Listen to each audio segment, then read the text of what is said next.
한 달에 4만 원? 그렇게 얘기합니다. 뭐 용돈도 안 되라는 거예요. 그 고려대학교 강성진 교수가 허경영권은 기본소득에 부합하고 나머지 여야 후보들의 기본소득은 애들 용돈의 변종이다. 이렇게 이야기합니다. 기본소득의 특질을 제대로 살리지 못하고 변중만 물리는 거죠. 변종이다. 1년에 50만 원 주면서 그럼 무슨 기본소득이냐. 그 외국에 가서 한국 사람 기본소득 얼마 받냐고 그러면 아니 30불 받는다 이러면 되겠습니까? 한 달에 30불이 무슨 기본소득이냐. 외국 사람들이 당장 놀래야 잡아줄 거예요. 네. 근데 그걸 30불을 주겠다니 그건 기본소득이 아니잖아요. 네. 그래서 저의 공약은 현실 그대로입니다. 조금 더 포퓰리즘도 없고 국가 기본소득을 주는데 국가 예산을 70% 줄입니다. 국회의원을 100명으로 무보수 명예직 후원금도 못 받게 하고 그럼 뭐 어떤 사람이 국회의원을 하냐. 퇴직금 나오는 사람들 그 연금 나오는 사람들 있잖아요. 또 국민 배당금 나오잖아요. 그러니까 국회의원이 무엇 때문에 후원금을 받아야 됩니까? 월급을 왜 받습니까? 그래서 국회의원 미국이 인구가 3억인데 상원의원이 100명이에요. 그래도 미 상원이 법사위도 있고 다이스에 있을 건 우리 국회의원도 100명을 하자. 그런데 무보수 명예직을 하자. 그러니까 미 상원과 같으니까. 근데 미국보다 인구는 6배나 적은데 우리가 꼭 300명을 상원의원을 우리가 있거든요. 그러니까 현재 우리 대한민국의 상원의원 300명은 도대체 이게 이해가 안 가는 겁니다. 그래서 100명을 줄이자. 그리고 월급 일체 1년에 국회의원들이 가져가는 게 1조 8천억인데 그 예산을 없애겠다는 거예요. 한 푼도. 네, 세비도 안 받게 하겠다는 뜻이죠. 국회의원 회관만 주는 거예요. 사용하게 해주는 거지. 그 외 자동차라든 일체 지원은 없다. 뭐 이것이 국민들한테 돈을 주려니까 아끼는 거예요. 지자체 단체장 국가에서 임명하고 선거 비용이 한 번 하면 1조가 들어갑니다. 지자체 선거 폐지입니다. 그래서 지자체 의원들은 무보수 명예직으로 처음에 그랬습니다. 그걸로 다시 돌아갑니다. 네. 이렇게 해서 가장 우리 국민들이 절약하는 모드로 들어가는 것을 파격적인 공약이다. 이건 아닙니다. 네. 그렇잖아도 그 질문을 드리려고 했었는데요. 네. 이 출마 기자회견에서 대통령이 당선이 되면 지금 말씀하신 대로 네. 18세 이상 모든 국민에게 일시불로 1억 원씩을 지급하고 들어갑니다. 매달 150만 원씩 줍니다. 지급을 하겠다. 결국 이제 1인당 연간 18세 이상 성인은 1,800만 원을 지급을 하는 거죠. 네. 그런데 지금 현재 그 유력한 여권 후보인 더불어민주당 이재명 경기지사 같은 네. 경우에도 이 기본소득론을 제기를 하면서 국민들에게 연간 50만 원을 지급하겠다라는 공약을 제시하고 있지 않습니까? 예. 그럼에도 불구하고 같은 당 내에서조차 여타 후보들은 과연 이게 성공할 수 있겠느냐, 또 불가능합니다. 네, 또 이제 재원 마련은 어떻게 할 거냐? 그 사람들은 기존 예산은 그대로 두고 네. 거기다가 재원을 가져와야 되니까 포퓰리즘이 되는데 저는 우리가 쓰는 예산 제 자신도 대통령이 되면 월급 안 받고 판공비 한 400억 들어가는 돈을 내 돈을 쓰겠다는 거예요. 네. 그럼에도 불구하고 청와대 돈을 안 쓰겠다는 거예요. 예. 그래서 이제 양적 확대를 통해서 사실은 그 국채를 발행하겠다라는 그런 취지로 들리는데요. 예, 2천조 원의 일시불을 만들고 임기 중에 그걸 2천조를 두 번에 걸쳐서 2천조, 4천조. 아, 예, 그렇군요. 4천조군요. 총 두 차례에 걸쳐서 4천조를 줌으로써 최상류층만 빼고 네. 돈이 다 나갑니다. 네. 그러니까 천문학적인 금액인데 결국은 정부 본 예산에서 지급하지 않는다고 하더라도 이 국채도 하나의 이제 국가 재정의 빚이 되니까요. 그렇게 되면 거기에 대한 상당한 사회적 아니 이자가 없습니다. 이자도 없거니와 국채가 4천조가 나가면 그 우리나라 경제의 파이가 커집니다. 경제 파이가 커지고 인플레이션이 안 생깁니다. 왜냐하면은 빚을 갚는데 주로 은행권으로 들어갑니다. 제도권으로 돈이 들어가다 보니까 돈이 전체가 돌지 않아요. 인플레이션이 없어요. 인플레이션도 없고 오히려 경기 진작에 도움이 될 것이다. 도움이 되고 네. 그리고 국채 자체는 앞으로 제가 임기 5년이면 5년 안에 우리나라 경제를 10만 불 국민 소득을 10만 불 하게 되니까 국채 규모가 아주 내려가 버립니다. 그 돈의 가치가 하향돼 버리고 엄청난 경기가 업되면서 국가 전체의 우리 파이가 수출도 왜 좋아지냐면은 4천조가 발행되면은 우리의 인플레이션, 우리의 돈의 가치가 약간 하향됩니다. 그러니까 우리 수출하기는 굉장히 좋아. 우리는 수출을 많이 하는 국가입니다. 수출하기가 좋아집니다. 네, 원화 가치가 하락하면서 오히려 수출 활로가 열리는 거죠. 그런데 우리는 이 경제를 제대로 하는 사람을 내가 못 봤어요. 네, 그 고려대학교 강성진 교수는 내 국민 배당금을 기본소득으로 인정하는데 다른 사람들은 뭘 연구하는 사람들인지 내가 모르겠어요. 그래서 내 공약을 보고 이게 대단하다, 이거 너무 거창하지 않냐. 절대 그렇지 않습니다. 우리 국민들은 절박합니다.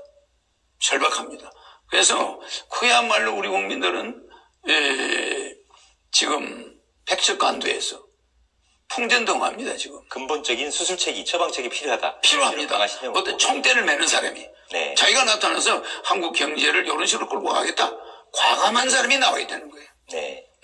공직자들은 너무 통계 눈치를 보고, 통계 중요한 게 아닙니다. 국채가 그 정도 불어나면은 이 산업이 그만큼 증가돼 버려요.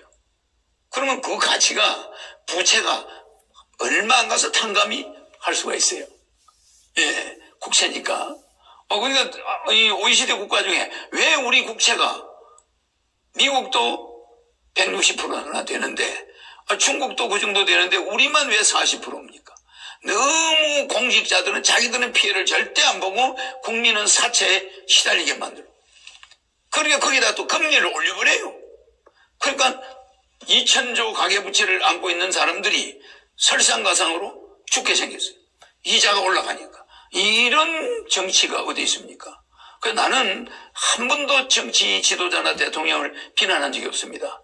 어떤 대통령도. 물론 대통령 되면은 이명박, 박근혜 전부 완전 사면복권시킵니다. 그러나 지금 대통령이 있는 문재인 대통령도 일철 대통령의 역사가 심판해야지. 판사들이 대통령을 들어가라 나가라 이거 있을 수가 없는 것이다. 그렇지 않습니까? 대통령이 한 통치 행위를 법원에서 따진다면 대통령 할 사람은 없습니다. 네. 그래서 절대 문재인 대통령에 대해서도 나는 일체 법률적으로 그걸 하지 못하도록 전직 대통령은 역사만이 심판할 수 있게 내란 외란을 빼고 그렇지 않습니까?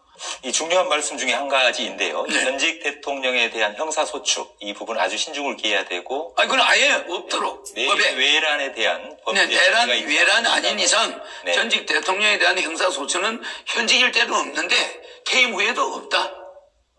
그럼 대통령이 소신 가지고 일을 하지 그렇지 않으면 소신 가지고 일 못합니다. 네. 대통령이 한 말 녹음해가지고 나중에 문제를 걸고 사회단체들이 고소고발하면 그 대통령이 물러나서 나중에 어떻게 살겠습니까? 일체 헌법에다 그걸 명시해야 돼요.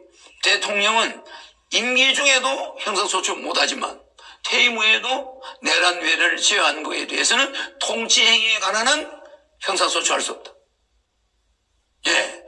박근혜 대통령이 예를 들어서 안기부 돈을 받았었는데 그게 무슨 통치행위인데 그걸 왜 받았었느냐 그 무슨 공금 뭐가 아니냐 이렇게 나오면 그 법률적으로 따지면 대통령 할 사람은 없습니다. 그거는 어떤 외국 대통령한테 극필히 우리가 뭘 할 수도 있고 로비를 할 수도 있고 대통령 그런 권한이 있습니다. 네. 그런데 무슨 안기부 돈을 받았느니 어쩌니 이런 식으로 하면은 나는 좌파도 아니고 우파도 아니고 항상 중립을 지키는 사람이지만 전직 대통령들을 2명씩 감옥에 가다 놓고 이게 우리가 이건 있을 수 없는 겁니다. 그러니까 자식이 아버지를 심판하는 건 우리 미풍장속에 안 맞습니다. 아버지가 아무리 잘못했어도 자식은 아버지의 죄를 논할 자격이 없습니다. 예, 그렇지 않습니까? 군사복 일체가 우리의 교육이고 뿌리인데 어떻게 대통령을 감옥에 가다 놓고 우리가 경제를 살리겠다 대외 얼굴 들고 해외 돌아다닙니까? 안 되는 거예요. 이건 아주 망국적인 그러니까 지금 국회의원들이 거의 다 법률 전문가들입니다. 변호사, 판사, 검사 출신이에요. 이거 너무 농사 짓는 사람도 거기 없고 교사 출신도 별로 없고 완전 그냥 율사들의 집단입니다. 나라 안 되는 거예요. 그러니까 내가 대통령 되면은 일단 헌법 76조 1항을 임기 시작하자마자 첫날 사인하고 4천조에 대해서 결제합니다. 하고 그 다음에는 바로 150만 원씩 주는 거 있잖아요. 그거는 4천조로 하는 게 아닙니다. 국가 예산으로 해야 되는 거니까. 이거를 국회에다 제출하면 국회의원들이 해줍니까? 싸움만 하다가 끝나는 거죠. 나는 국회의원이 없으니까. 그러니까 나는 어떻게 합니까? 헌법 76조 2항 대통령 긴급 명령권 이거 가지고 비상계엄을 선포합니다. 경제개혁을 위한 비상계엄입니다. 이걸 국민투표에 붙여요. 국민들이 그렇게 해라. 그 공약 밀어붙이려면 국회 갖다 놓으면 몇 년 동안 싸우다가 끝나니까 그렇게 국민들이 하세요. 이러면 이제 계엄이 선포되는 거죠. 그러면서 정치계 인사들은 전부 정신교육대 한 3,000명이 들어가는데 거기는 군부대로 들어가서 이제 훈련을 받겠는데 국회의원 다 그다음에 뭐 여러 언론인들 그다음에 여러 법조인들 뭐 이런 사람들이 들어가겠죠. 들어가서 정신교육을 받고 나와야 됩니다. 굉장히 중요한 말씀 같으신데 삼천교육대라고 하셨나요? 아니 정신교육대. 정신교육대. 국가정신교육. 국가정신교육. 이거 없이는 우리 국민들이 그동안 그러니까 국민들의 동의를 얻어서 동의가 이루어진다라면 내 정책을 수행하려면 네. 국회의원이 없기 때문에 대통령이 이제 긴급 재정명령권으로 1억씩은 줄 수 있는데 다 주고 나서 국민들한테 나 이거 말이야 국회에 주면은 여러분 국민배당금 받기는 털렸다. 결혼하면 3억, 애 낳으면 5천만 원 줘야 되는데 국회에서 그거 하겠습니까? 안 해요. 그럼 내가 국민들을 투표를 하겠다. 내가 국회하고 대결하는 거죠. 그럼 뭐 국회에서는 내 탄핵이 시작될 거 아닙니까? 적극 탄핵을 시작하겠죠. 그럼 나는 적극 국민투표에 붙입니다. 국민투표도 국회에서 동의 안 해주면은 바로 여론조사로 들어가요. 믿을 만한 여론조사. 그걸 국민투표 대신한다. 대통령이 책임지고. 이래가지고 여론조사에서 80% 90%가 나왔다. 그건 국회 해산입니다. 예, 이렇게 하면서 이제 강력한 체제로 들어가는 거죠. 국회의원 100명을 선거를 시작하고 100명을 다시 국회의원 선거를 다시 시작하고 있는 국회의원들은 전부 정신교육대로 들어가서 거기서 시험에 붙어야 나와요. 시험에 안 붙으면은 시험에 붙을 때까지 훈련을 받아야 되죠. 뭐 훈련 기간이 뭐 몇 개월이다 이게 아니고 네. 시험에 붙어야 나오는 거예요. 네. 시험에 붙으면 뭐 한 달만 해도 나올 수 있고. 네. 그런데 그건 하나 이제 가상 시나리오긴 하겠습니다만 이 현직 국회의원들을 이제 일종의 국가정신교육대를 만들어서 그쪽에 가서 교화를 시킨다 이런 건데. 그렇습니다. 근데 이제 자유민주주의 사회에서 어떤 다양한 사상과 정치적인 신념, 종교 이런 부분들을 보장하고 있지 않습니까? 그렇습니다. 또 우리나라는 이제 삼권 분립의 네. 원칙에 기초해서 정부 체계가 국가 체계가 구축이 돼서 운영이 되고 그런 있습니다. 말씀 때문에 네. 대한민국 국민들이 막 죽어가고 있어요. 그런 말씀 때문에 국민은 뭡니까? 거지가 돼 있잖아요. 그럼 이 국회의원들이 뭐 한 사람들이냐? 부익부 빈익빈을 방조했다는 거예요. 직접 했는지 안 했는지는 모르지만은 어쨌든 국가가 흘러온 것이 부익부 빈익빈이 지속됐고 그동안의 배당금 국가의 돈은 7경인데 그걸 국민 5천만 원을 하면 한 사람당 15억을 맡겨놓은 거예요. 14억을. 그러면 14억 몇 천만 원을 국가에다 맡겨놨는데 거기에 대한 배당금 준 적이 있습니까? 주식회사 대한민국에 대통령 CEO고 국민은 주주야. 그러면 거기 있는 행정하는 사람들이 공무원들이 주주들한테 배당금 줬습니까? 안 줬잖아요. 그래서 이거는 명백히 그동안 안 준 배당금 1억으로 먼저 주는 겁니다. 국민들 입장에서는 돌려받는 거다라는 말. 돌려받는 거 국민들은 그냥 받아가는 게 아닙니다. 지금 여야에서 추진하는 국민 기본소득제는요. 그거는 어떻게 보면 그게 위헌입니다. 무슨 말이냐면 우리는 국민 배당금이라는 건 국가에서 뭐 기본 소득을 보장해 주는 게 아닙니다. 당연히 국민들이 받아야 될 권리가 있어요. 그 나라가 600조의 세금이 들어왔으면 그 자기들이 좀 적게 쓰고 돌려줘야 되잖아요. 그런데 보세요. 국방비가 50조인데 45조가 출산 해결책으로 들어가는 저출산 장려 정책으로 돈이 들어갑니다. 네. 그러면 산모 한 사람당 1억 6천만 원이 들어가는데 산모들한테 돈 줍니까? 돈이 어디로 쓰이냐? 전용이에요. 예산 전용. 각 부처가 놀아가지고 다 닦았어요. 국방비에 준하는 돈입니다. 또 성인지 예산이 32조인데 남자 여자가 무슨 지금 젠더 시대에 남자 여자가 어디 있습니까? 근데 남자 여자의 성비를 위해서 1년에 32조를 쓰고 있어요. 80조가 없어도 되는 돈이에요. 그 국민한테 돌려줘야 되는 돈 아닙니까? 그런 거를 다 계산하니까 70% 정확하게 400조가 남아요. 600조에서. 그럼 제가 왜 이 말을 하냐면은 불과 10몇 년 전에 박근혜 대통령 할 때 국가 예산이 200조였습니다. 그래서 국가가 돌아왔어요. 지금 몇 년 지나서 국가 예산이 600조가 됐습니다. 400조는 국민들한테 줘도 되는 거예요. 네. 이렇게 해서 국민 기본소득을 주겠다면은 그건 일리가 있는데 600조는 그대로 놔두고 자기들이 다 닦아 쓰고 또 세금을 걷어 가지고 거기다가 플러스 알파를 해서 기본소득을 뭐 24만 원을 주겠다. 연도 50만 원을 주겠다. 이거는요. 국민 우롱하는 거예요. 그들이 내 공약을 모방을 하긴 하는데 모방을 잘못한 겁니다. 네, 공약 얘기를 조금만 더 해보죠. 예. 매우 중요한 부분이기 때문에요. 예. 여러 가지 공약들을 이른바 33 정책으로 33가지. 정리를 하셨더라고요. 33가지 정책으로 정리해서 요약 발표를 하셨는데 그중에서도 특히 무게감 있게 또 지속적으로 중요하게 다룰 그런 부분은 어떤 공약이신가요? 국민 배당금입니다. 네. 왜냐하면 언론사에 취직해 있는 사람도 언론사가 어려면 월급이 안 나올 수가 있어요. 좀 늦어질 수도 있고 이럴 때 국민 배당금이 매달 들어온다고 생각해 보세요. 부인도 150, 남편도 언론인도 150, 또 자기 아들이 장가간 아들이 둘이 있으면 300이 들어와요. 네. 집에 600이 고정적으로 들어옵니다. 그렇게만 하면 행복하겠죠. 그러니까 가정주부가 네. 마음의 여유가 생깁니다. 일 안 하지 않습니다. 일은 하는데 단 1억 준 돈과 국민 배당금은 압류가 안 됩니다. 예금해놔도. 통장이 따로 있습니다. 자기들이 개인 국민 배당금 받는 통장이 따로 있어가지고 네. 거기는 돈이 안만 모여 있어도 세금이나 압류나 이런 게 안 돼요. 민형사로 집행이 안 됩니다. 그러니까 언제든지 생활비를 쓸 수 있게 돼 있는 거예요. 그럼 얼마나 좋습니까? 한 달에 600만 원이 그냥 들어온다. 직장 다니다가 월급이 좀 늦어진다. 그럼 우리가 또 다니다가 직장 월급 올려달라고 싸우지 않습니다. 노조가 유명무실하게 돼버려요. 노조원들이 한 달에 국가에서 몇백을 주는데 뭐 월급 안 올려준다고 뭐 투쟁을 심하게 하겠습니까? 모든 국내의 소란행위가 중지됩니다. 네. 제가 이 말씀하는 것은 우리는 세계 10위 경제 대국에 러시아가 우리한테 밀렸습니다. 땅덩어리는 우리보다 100배가 큰데도 우리 한국 경제가 세계 10위로 올라가고 이태리와 러시아가 빌려버렸어요.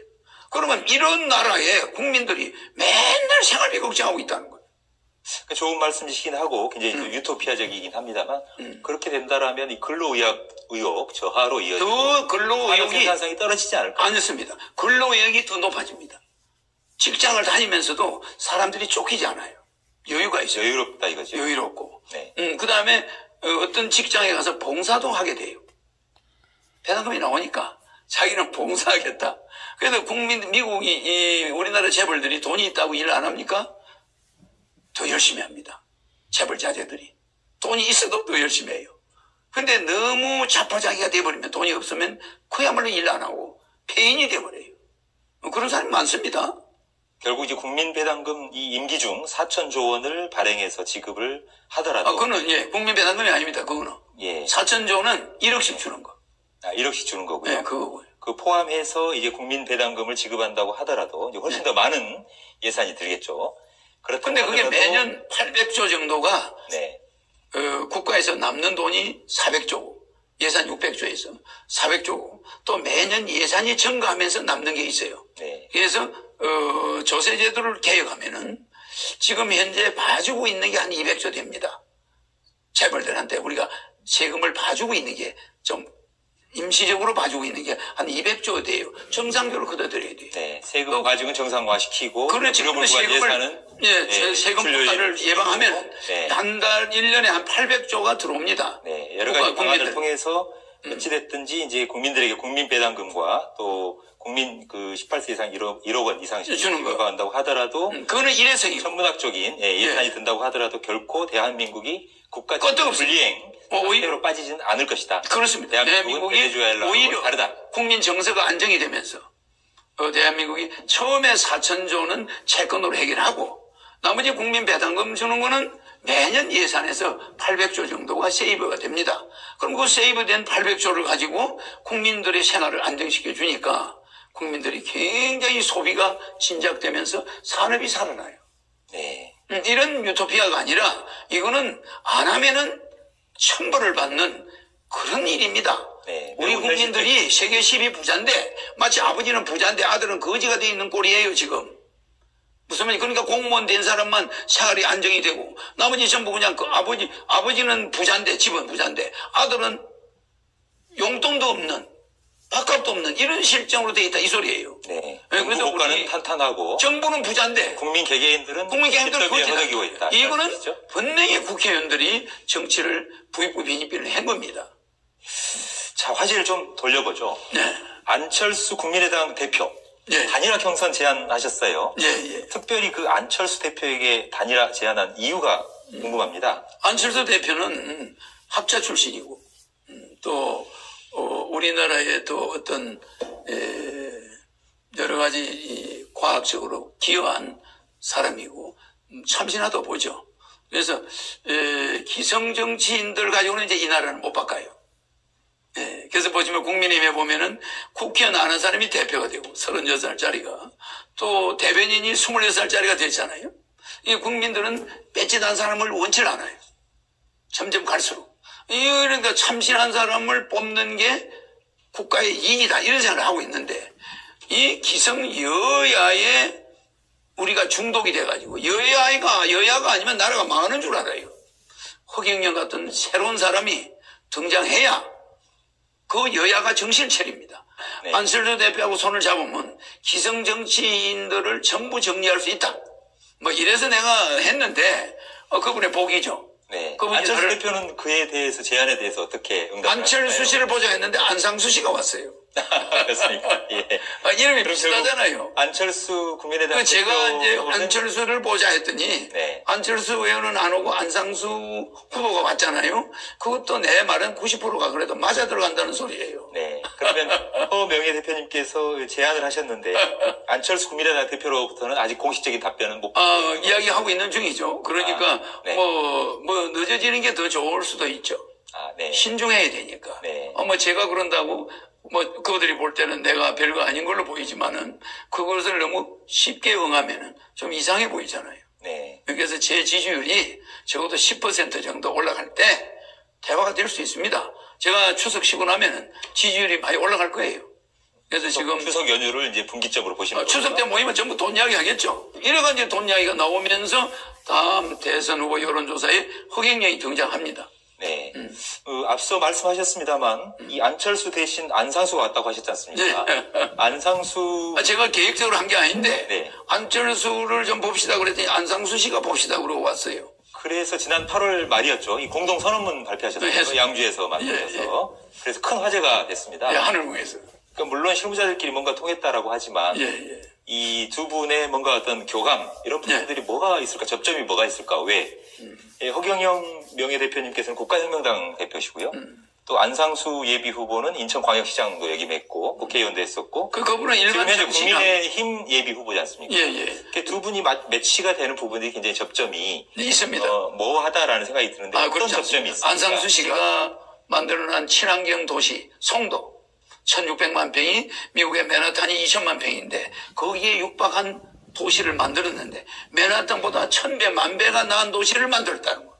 안에 호수도 만들고 지하에 모든 쓰레기 하나도 버리면 땅속으로 해서 이동하고 전기줄 하나 없고 이게 전봇대 하나 없고 친환경도 이만저만이 아니고 앞으로 향후 100년을 내다보고 도시를 만들었어요.